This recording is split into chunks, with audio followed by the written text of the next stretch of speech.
guys, welcome back to another Asphalt A video. Today I'm gonna do something many of you asked on one of my challenge videos I did a few months ago, where I had to win a race without using the brake button, and today I'm gonna do the same but without using the Nitro button. This is, I can even touch Nitro for anything. So I'm gonna pick tuning kit only because I'm not gonna need anything else, and let's see how I can do this time. Well, I picked the Bugatti. Oh, not again, please, not again.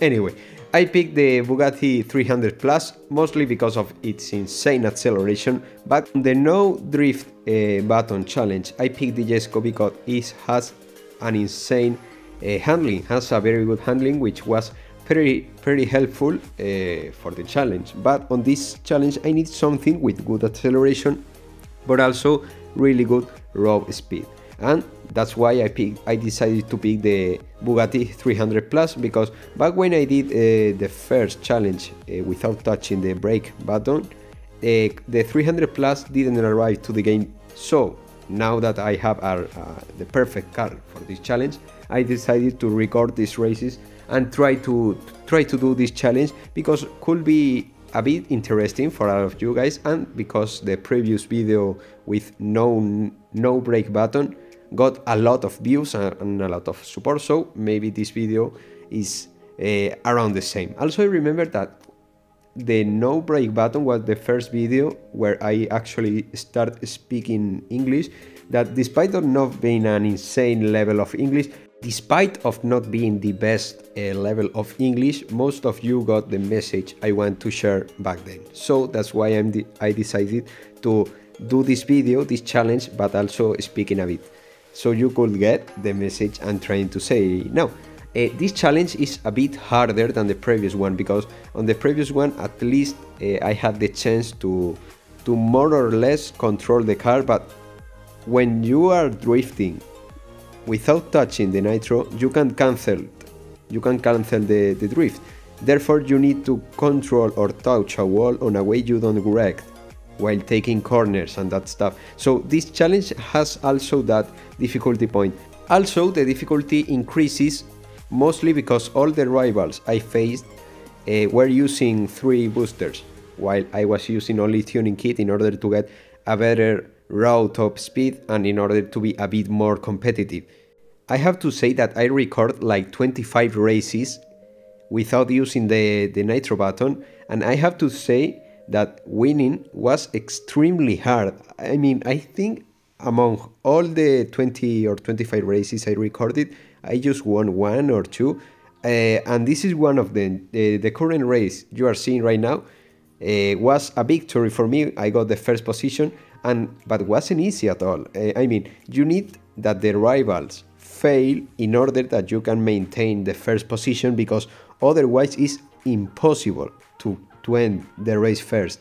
Another obstacle I had to face were the rivals, because at the first day of the season, on Master Season, the people use high rank cars in order to get a higher winning rate than on the last days of the season, where people go and chill a bit more, start using more random cars, but not at the beginning. At the beginning I only faced the top cars of the game on most of the races, Koenigsegg Jescos, Lamborghini Centenarios, that kind of cars all the time.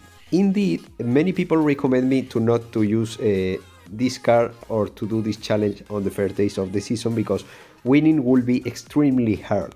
And I have to say that they were right. Indeed, this winning was one of the very few I got on this world challenge, but was quite rewarding, I have to say. I got positive points on most of the races. I won around 100 points or so overall. I didn't win a lot, but still I won at the end. I didn't lose a lot of points. So the Bugatti Chiron 300 Plus proved that was the best car for this kind of challenge. The acceleration helped me a lot of times not to be knocked down at the beginning of the race.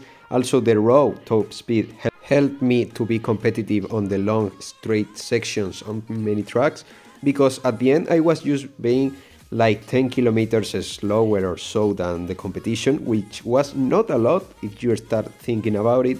And also I had a good acceleration and also a pretty decent handling. I have to say it's not the same as the Jesco's handling, but was overall a really good one, I have to say. For this kind of challenge, of course, for another challenge may would be not the best one, of course. The challenge wasn't easy at all, but at the end I managed to win a race without touching the Nitro button on the wall race. So I want you to tell me more challenges on the comment section. The challenge with more likes will be the next probable challenge I will do in a near future, and I will make a video about it in this channel, of course. But for now, this was the challenge. I hope you all enjoyed this video. Please drop your like, because the previous video got a ton of likes. Turn on notifications, be sure to be subscribed, and see you soon with much more Asphalt. Goodbye guys, and have a nice day. They don't want it, yeah. They scared of what I know. Told you the budget, yeah, I gotta get my own. Shout out my bros, this right here deserves a toast, yeah. A lot of people back home on my back and they know. Trying to get on my line, cause the people I know. Manifest this year, 7+ on the ropes. They ain't doing this shit, tripping over my flows. I'm on the way, tell them I don't play. Yeah, I'm on the move, trying to get my pay. I might just move on and watch and pray. Yeah, I'm on the way.